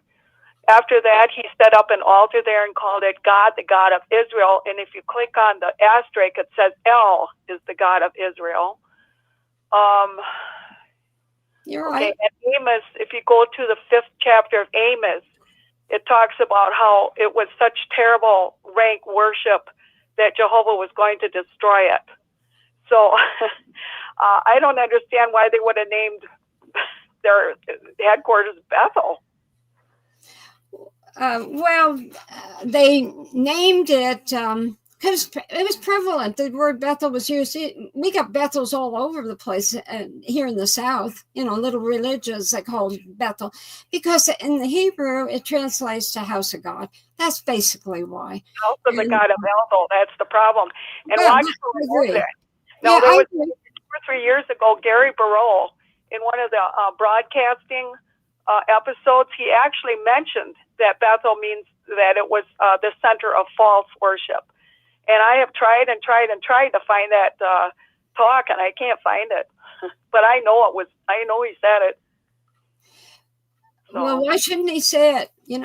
Because if it translates, well, when I looked it up, it was very, very, and it was a non-Jehovah's Witness comment in a history book, and so it was very, also the God of El. Yeah, it was very important that it said in the Hebrew, in the Hebrew to the Jews, in the Hebrew, it was translated into Bethel. It was first called Luz, and Abraham and Jacob changed it to Bethel. Genesis 33:20, meaning the house of the God of El. Yeah, that's right. In fact, El, that's why so many characters in the Bible have the El. Elijah have El. The Inside Book has a comment on El. Of all the society's literature, that's the one place that I nailed down. But I know who did that. There was a writer at Bethel, and he was really into trying to portray the truth about the old days. And he did a good job trying to do it. He was one of their better writers too. So, but he worked around the real truth of the matter, that you can't be involved in worship false gods and then say you're the true religion, But he didn't. Yeah, I agree with you 100%. I never heard of this before, the Enochan. I'm sure glad that many of you have. I was just so surprised, because I don't care what they do. If they want to worship something that I wouldn't want to, that's their business. We can criticize them. They're wrong or they're right. But I mean, that's an individual decision people make. And we believe we have a right to choose our religion. They have a right to choose it. But when it harms, that's a different story. And when you think, and that's what surprised me the most about this, that why did those men choose to name parts of their organization with words that are synonymous with the occult? That was the thing that the word Watchtower, because that's all we know about. We call it the Watchtower. You got the Watchtower of this, the Watchtower of Pennsylvania, Watchtower, and so but the origin. What I know, as I said, Russell wasn't a truthful man, and I understand that. I'm in the process. I've been writing about Russell for years. I've just never published it, because I'm not finished. And but I know that he was duplicitous. So, but I just never dreamed. I thought Watchtower, especially since George Soros wrote a book called The Watchtower, and there were other books that were called Watchtower too back then. So it wasn't unknown, but to something that is that close to something that we consider demonism. Am I still a believer in all of that? That there are good angels and bad angels and all that? I don't talk about my beliefs. I was just so surprised about the founders of this religion. What was their reason? were they believers in the occult? At the same time, they were trying to restore what they said was primitive Christianity. We'll never have the answers to that. I just thought this was a wonderful subject to discuss. And I agree with Fritz that he brought this out. Although I had never heard, I never have watched any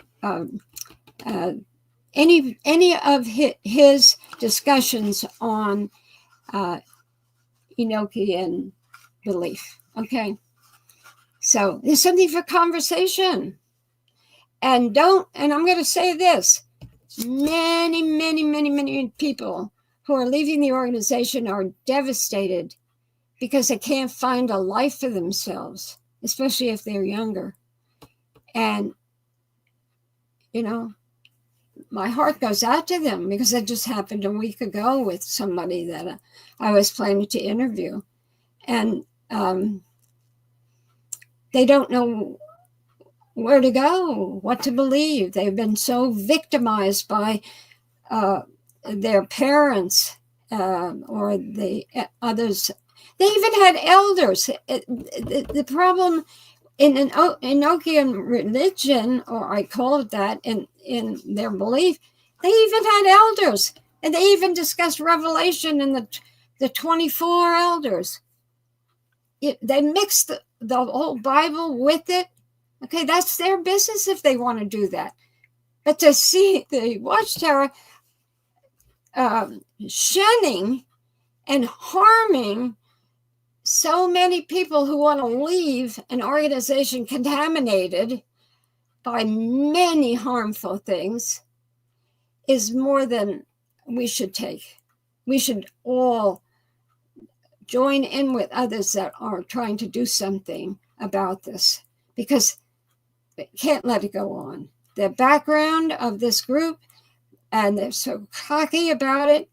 When you lose your family over this, my goodness, if my son had any idea of the past history of this organization, which he refuses to look at, what a shame. What a terrible shame. So that's why I brought it out. And I hope for those who hadn't heard about this, somebody wrote, Jamie C. wrote, Hermetic Order of the Golden Dawn is Kabbalah magic, and they use Bible chronology along with pyramidology. And then he says, sound familiar? Yeah, sure. Mm-hmm. So, anyway, Rick, I used up my time. Yeah, in fact, we got a few minutes to go here. Let's open the lines. Would anyone like to say hello to Barbara? Go ahead and hit, we have a few here. Let's bring, I think we got Susan. My wife wants to talk to you, Barbara. Go ahead, Susan. Hey, Susan. Well, hi. Were you ever familiar, Barbara, with the book Angels and Women? Yes, I have a copy. I have an original copy. I read. Have you ever looked at it? Yeah. Mm-hmm. But I haven't read it. No, I haven't. I have to say I haven't read it. I did read it, and I have to tell you, if you want the answers as to why they did this, a lot of the answers are in this book, Angels and Women. I read it. It opened my eyes. Wow. I couldn't believe I was associated with an organization where a man would write a book such as that. If I would have known that, I would have never joined the Watchtower. Isn't that the truth? We wasted our lives. I mean, some people think that all of this is fine. They love it. From what I read on the internet, there are whole groups of people that are learning to be more spiritual by using this type of thing. To each his own. Well, it's very sad. It's very sad. Like you said, your son, others, they don't know the history of the Watchtower, not the real history. They only know the light history that was written in the books that they allowed us to see. But in the ones they didn't really push or allow you to see, those are the ones you need to read. Yeah. Who would think that the very name of this organization from its conception has to do with the word Watchtower and what was the origin of it? Who would think of that? That is, to me, is the important thing here. Well, what's interesting is the Watchtower symbol they use is the same as in the tarot cards. They have a Watchtower card. If you saw the similarities, there's just too many symbolisms. There's too many words. It's too much the same. It's not a coincidence. I don't believe in coincidences. Yeah, I agree. I absolutely agree. Mm-hmm. So, well, thank you for alerting people to this. I think it is important. Thank you, Barbara. Thank you, Susan, for expressing yourself on this. Yeah, in fact, Barbara, along that same subject, I wanted to talk about the editor of the Golden Age, a man by the name of Woodworth. I think I think his name is Clayton. I'm not sure, but Woodworth. No, he's Clayton. Oh yeah. Is it Clayton? Yeah. So, anyways, Clayton, who was the editor, he actually said that he was getting his information. This is one of the things that really rocked my boat leaving the Watchtower. He was getting his information from demons. He actually said he was demon possessed.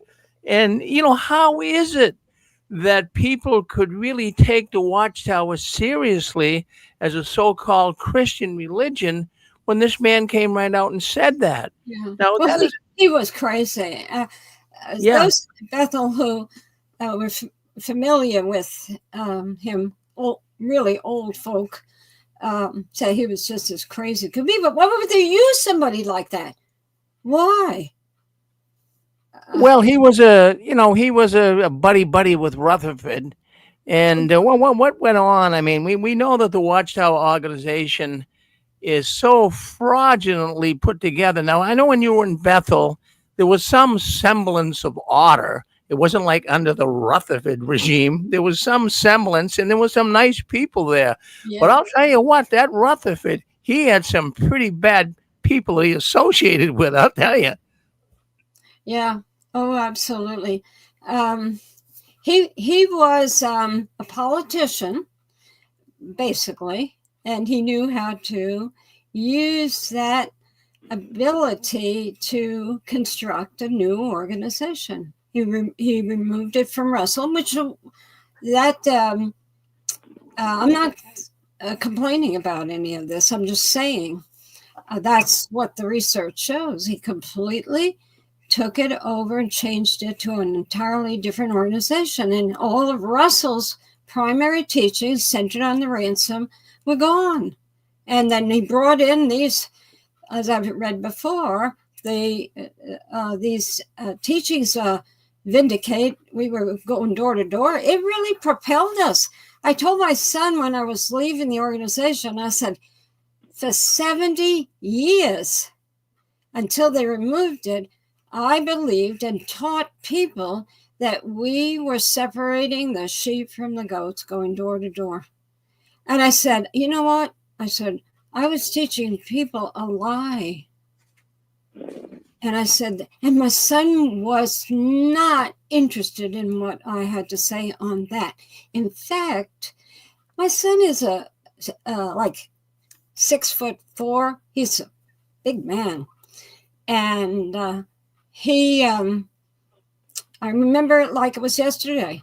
And I said about the sheep and the goats, I said, I resent the fact that this was not true.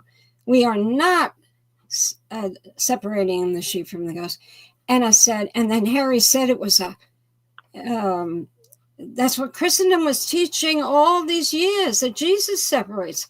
And he said, now we believe that. So 70 years of teaching a lie. And I had enough. And my son, you know what he did? That's what he did. Put his hands over his ears. He didn't want to hear me anymore. Now, why? Why do people do that? He's a smart man. He always was smart kid. He's a good kid, funny, enjoyable. We taught him to put this religion above everything else, and we were very successful. And that's what he did. So I guess we're to blame. We have to take the... But on the other hand, he made his bed. He has to sleep in it. He wants it. That's his life. But look what he's done to his children.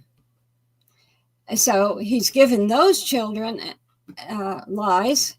And then the worst part about it, if you really look at the psychology of it all, they didn't have grandparents.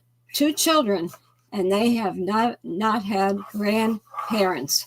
They had, when they were small children, my son's wife, parents for a little while, but that's all. They died early, and those, who knows what those children think of us as grandparents? You know, we must be terrible people, but there's nothing you can do about it. We're responsible for teaching lies. And that's the thing that drives us to continue to talk about it. So, and that's... Calling Barbara.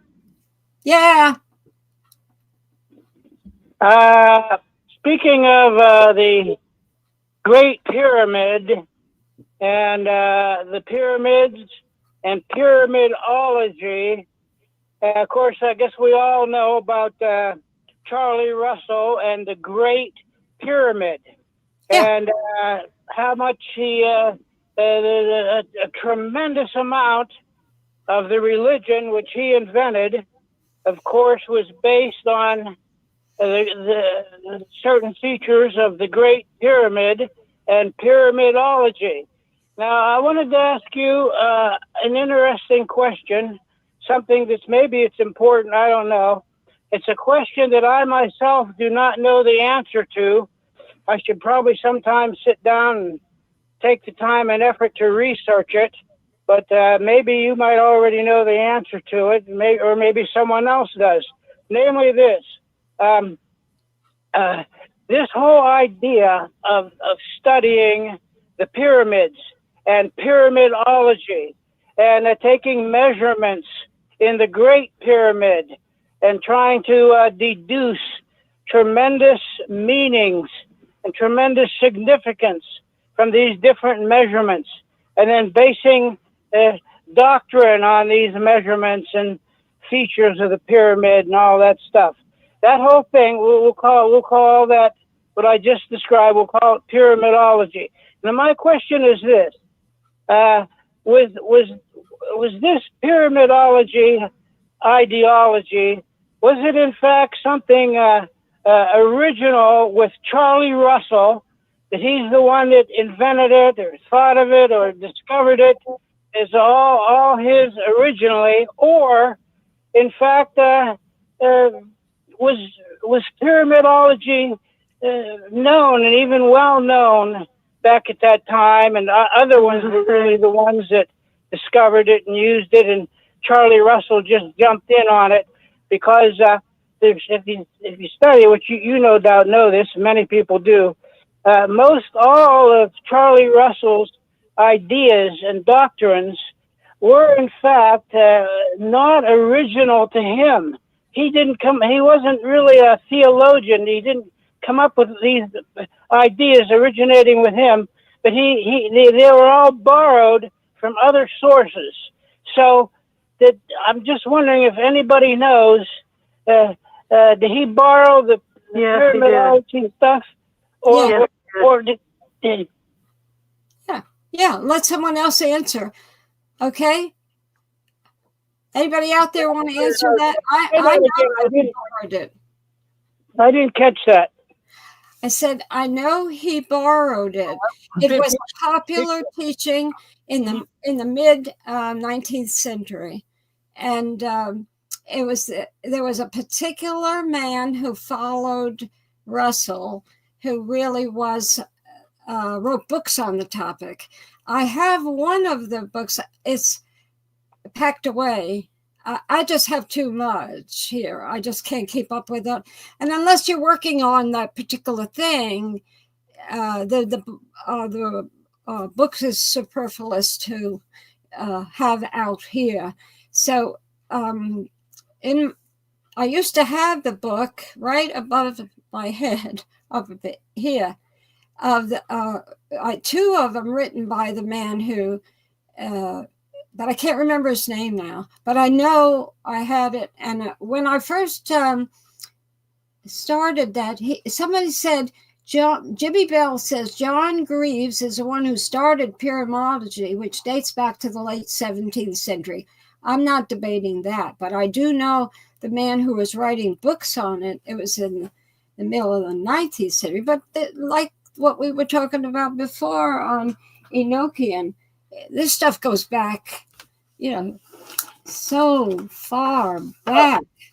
And why did he borrow it? Why did Russell borrow it? Here's the scripture in Isaiah about the stone. I believe I have forgotten much about that.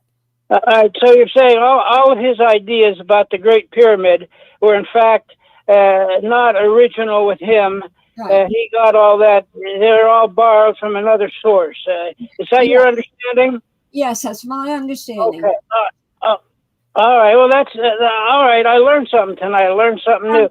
One final thing. I'll let you go.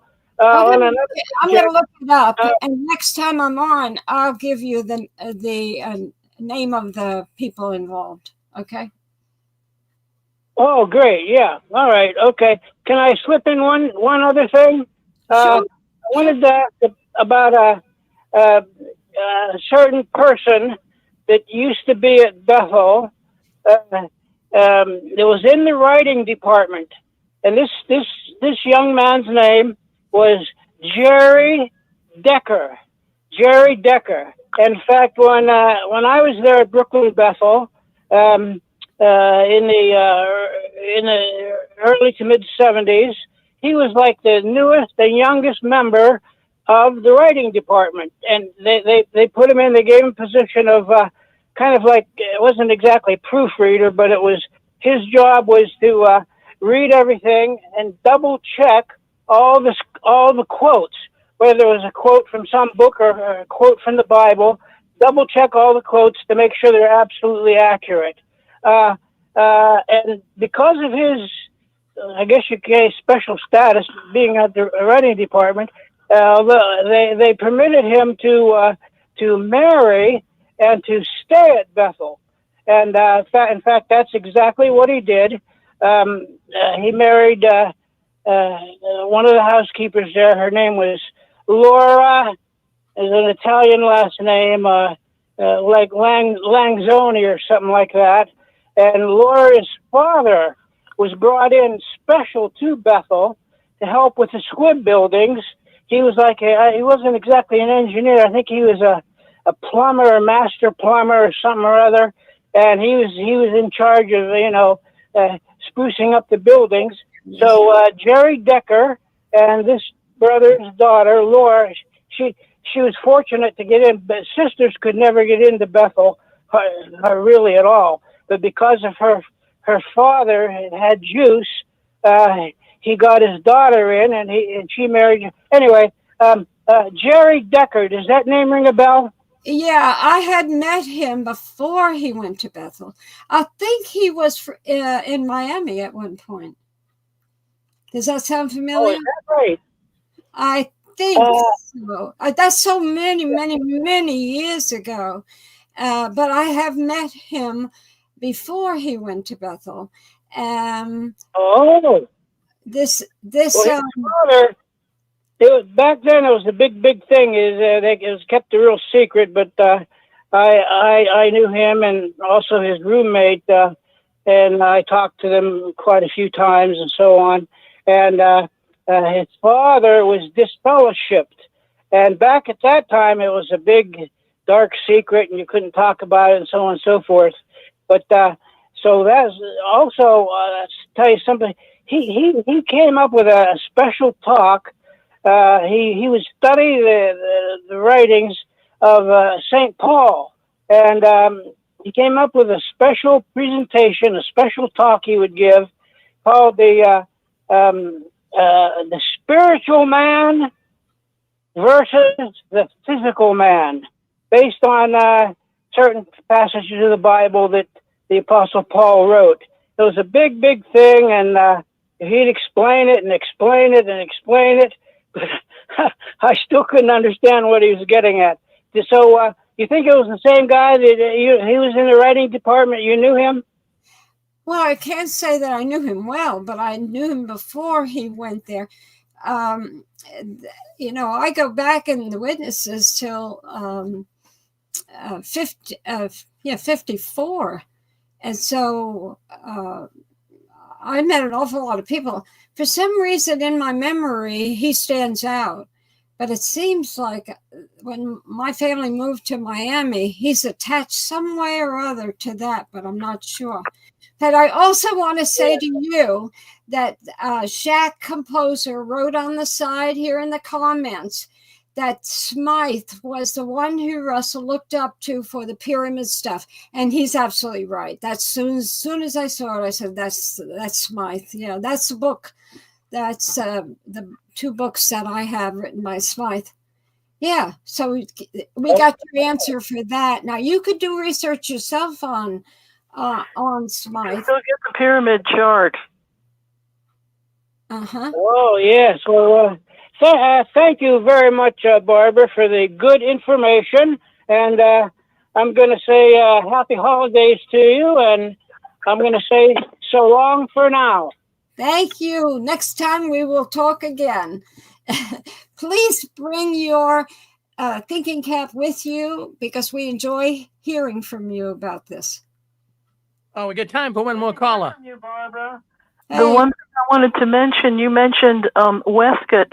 He was in the Golden Dawn Lodge in Ireland. Yeah. And he was the same Wescott that did the Wescott and Hort. Wescott and Hort. This is what I said immediately when I saw his name this afternoon.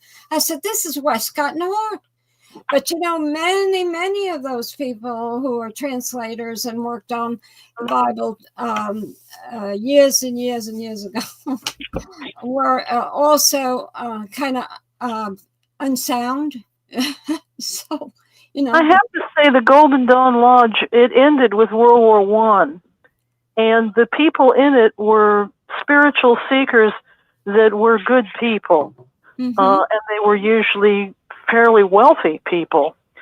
Also, the story that's a witness story of how the ministers all sent gifts at the beginning of World War I saw that same story in a paperback re-edition that's one of the few books about Golden Dawn. And the book Women of the Golden Dawn is a fabulous 19th century telling you about the women that were in that lodge. So it's a short-lived era, and I think that the Watchtower policies have been much more dangerous than anything Golden Dawn had. That's just my 2 cents. Good to hear from you, Barbara. Well, thank you for listening and bringing your points across. That's very good because, you know, this... If I didn't get that article through the academia on the attributions of the elements to the Watchtower, I really didn't know anything about this. So I'm sharing with people who don't know, but there are those who do know, and we need to. Before yours, who were adults in World War I time. There was all this desire for the Holy Grail and costumes and King Arthur, and it kind of, you know, we look at that and we say, oh, they did this before Ren Fair? Well, yeah, they did. And that was all those people in their lodge. And when World War I started, that entire artistic era ended. It lasted about 10 years. Interesting. And also there's a Untermeyer Park in New York. The man was an occultist. I don't know if he was a good witch or a bad witch. He might not have been too good. But he's got a huge stone watchtower-looking castle in that park from that time period. And what park? It's called Untermeyer Park. I don't think it's in the city, but I think it is in that part of New York. Yeah, no. And I think he had some Golden Dawn pals or whatever. But it was, it was all about chivalry and Kabbalah, and people didn't have radio yet. They had to have something to do. Absolutely. We see these period pieces on television, and they're fascinating to us about 50 years, 100 years ago and more. And but we don't realize how those eras are still influencing us in ways we don't even know. Hey, Barbara, we're running out of time here. We got one more caller. We got to bring on. That caller just left. They've been trying to get on here feverishly here for the last half hour. The last caller with the 914 area code. If you want to come on, go ahead. We'll bring you back on. Say hello to Barbara. They've been trying to come on here for the last half hour, but maybe they won't be able to make it. But anyways, Barbara, we got to get to the news. But very fascinating program. I'm looking at the numbers here. You brought a lot of people in tonight. For some reason, they really enjoyed you telling your story of being in Bethel and what have you. So good job, Barbara. Well, Rick, we try. Yeah. We try. Because, the truth will set you free. Isn't that what we said all those years? And the truth about the Watchtower is sets us free. And that... I'm so glad, Barbara, that you can at least bring that up about Enochian magic. That's a subject we've had a program on here for many years. It was called Watchtower and the Occult Connection. Very popular program. Mm-hmm. We don't have that playing right now. We might resurrect it, so to speak. Yeah. But that program, it really was something else. A lot of people they never heard of some of the stuff. They thought we were making it up. And, going back, if you roll the clocks back 20 years ago, I brought some of this stuff up, but man, I was lambasted. They nailed me to the stake. Rick, that is ridiculous stuff. We never heard of this, but now it's all coming out in the wash. Barbara, you're a good lady. Don't you ever change. You stay Barbara. Well, you too, Rick. You stay Rick. And thank you, everybody. Thank you for listening and sharing your comments. Appreciate it very, very much. Well, it was good. We'll talk to you soon, hopefully. See you in 2 weeks, Barbara. Thank you. Okay. Bye. Bye now. All right. Well, let's start the cam here. Let's bring Barbara out. And anyways, we're glad you're with us. We have got a good program here coming up next. It's JW World News. You do not want to miss this program coming up. We got a lot of things we're going to be discussing. So stay tuned. Just in about another couple of minutes, we're going to JW World News. Stay on this YouTube channel. Stay on the Facebook channel. Stay on our radio, telephone network. So give us a chance here. We're going to end this stream right now. A lot of people coming in here tonight. Wow, it's just amazing to me. So let's end this stream right now.